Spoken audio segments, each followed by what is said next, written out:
The film opens with the legend of the Ten Rings, a mythical set of weapons that can give the wearer godlike powers. For centuries, the one holding the rings was a man named Wenwu, who used its powers for corrupt purposes. He is seen wiping out a whole army by himself with the power of the rings. Wenwu Liu later establishes his own organization, the Ten Rings, which influenced the course of history, with them taking over various kingdoms and governments. In 1996, Wenwu, not yet fully satisfied with his power, seeks out the village of the Lo to find a mythical dragon and acquire its powers. When he makes it to the village's entrance, he encounters a woman named Yang Lai, who guards the entrance to Ta Lo. She and Wenwu engage in a fight, where she displays her own impressive combat skills, but the two immediately begin to fall in love. The two have children, including a son, Shang-Chi. Li gives her son an emerald pendant in the present day. Shang-Chi lives in San Francisco and goes by Sean. He receives a mysterious postcard with an image of a dragon on it. He works as a valet with his best friend Katie Chen. The two are content with their lives, but their friends John Kunal and Sue make them feel like they're wasting their lives and their potential. Shang-Chi and Katie continue to hang out on their own and get drunk at a karaoke bar. The next day, Shang-Chi and Katie board a bus when they are approached by a man demanding that Shang-Chi give him the pendant that he still wears around his neck. Other goons, led by a hulking one-handed man named Razor Fist Tu, start to attack, and Shang-Chi's earlier combat training kicks in, so he proceeds to fight the men and wipe the floor with them. Unfortunately, Razor Fist uses his razor to slice the brakes off the bus and kill the driver, prompting Katie to take the helm while Shang-Chi continues to fight. They manage to lose the villains, but they have stolen the pendant. Katie begins to ask Shang-Chi questions about who he really is. He reveals to her that he has a sister, Xialing, whom he was separated from after he left his father. Shang-Chi shows Katie the postcard he was sent and believes it's from Xialing. They board a plane to Macau to find her, where Shang-Chi explains the training he went through under the Ten Rings. But as he realized that his father wanted him to become a killer, he chose to abandon his father's teachings and escaped to America. In Macau, Shang-Chi and Katie come across an underground fight club operated by John. They witness Wong battling Emil Blonsky Abomination. Wong beats his opponent by creating a portal that causes Abomination to punch himself in the face and knock himself out. Shang-Chi then signs up to go next and must fight Xialing. She fights her brother until he tells her that their father is coming for them and the other pendant, which is in her possession. Xialing is resentful to Shang-Chi for abandoning her after their mother's death. When Shang-Chi produces the postcard, Xialing says it wasn't her that sent him that.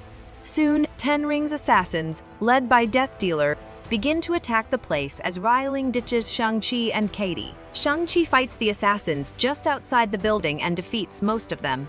But Wenwu soon arrives and takes Shang-Chi, Katie, and Xialing with him. Everyone arrives at the Ten Rings compound, where Wenwu provides his children and Katie with dinner.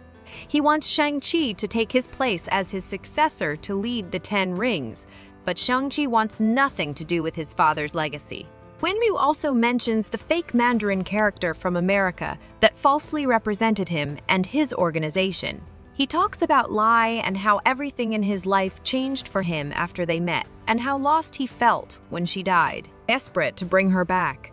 He learned of a gate in the mountains of Ta Lo where he believes Lai is trapped and must be set free, as he claims he can hear her voice calling out to him. Wenwu takes Shang-Chi and Xialing's pendants and places them in the eyes of a dragon statue, activating some kind of water map for him to enter T. After Wenwu expresses his plan to invade Ta Lo and burn it to the ground, Shang-Chi vocally objects, and his father lays him on the ground before imprisoning him, Katie, and Xialing. In their captivity, the trio meet Trevor Slattery, the former fake Mandarin who has since been captured for his impersonation.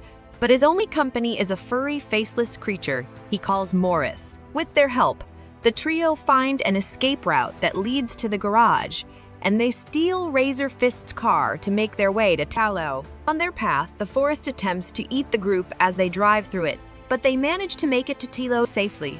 Among the inhabitants are other mythical beasts like Shishi lions, and it is also where Morris originates from. as he is known as a Hundun. When confronted by the villagers, the group is met by their leader, Ying Nan, who was Li's sister and therefore the aunt of Shang-Chi and Xialing. Nan explains to them that they guard the Dark Gate where the Dweller in Darkness lives. It is a soul-sucking monster whose army previously slaughtered thousands.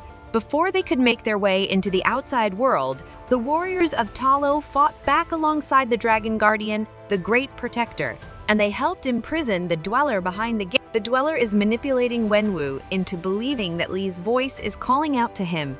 Nan takes Shang-Chi and Xialing to view suits that their mother crafted for them, while Katie is trained in archery. Destin takes Shang-Chi to a location to help hone his fighting skills and train the way his mother learned how to fight, as she was the only one who could ever defeat Wenwu.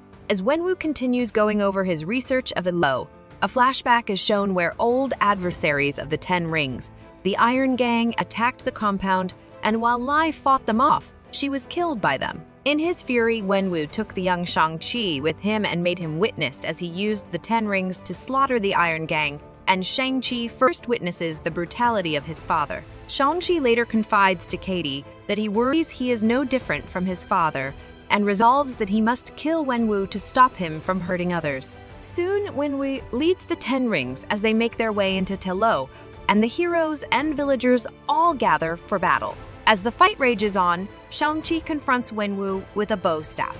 The two fight, with Wenwu punching his son into the ocean. He proceeds to go and open the Dark Gate, unleashing several soul-sucking demons, one of which kills Death Dealer and prompts Razor Fist into agreeing to work with Xialing and Nan. The demons suck out more souls as fuel to release the Dweller. While underwater, Shang-Chi encounters the Great Protector, who helps him rise out and return to finish fighting Wenwu. Shang-Chi manages to take control of the rings, but he chooses to not kill Wenwu to prove he is nothing like him. Unfortunately, the Dweller is released from its prison. Wenwu relinquishes the power of the rings to his son just before the Dweller absorbs his soul. The monster proceeds to rampage across the village, taking Shang-Chi and Xialing. When she tells Shang-Chi to let her go so that they won't both die, he refuses and continues to hold on to her. Katie fires an arrow at the Dweller's throat. Shang-Chi uses the rings to fire blasts at the Dweller, while the Great Protector gets a few hits in. Shang-Chi hurls the rings into the Dweller's chest and lands one final powerful move to rip the beast to shreds. The survivors honor their fallen warriors, including Shang-Chi honoring Wenwu. They light lanterns and send them off across the waters. Shang-Chi and Katie return home and recap their whole adventure to John and Sue, who both think the two are mocking. Then Wong opens a portal into the bar in front of everyone to invite Shang-Chi and Katie along for another mission. The two waste no time and step through the portal. The movie ends here. Thanks for watching.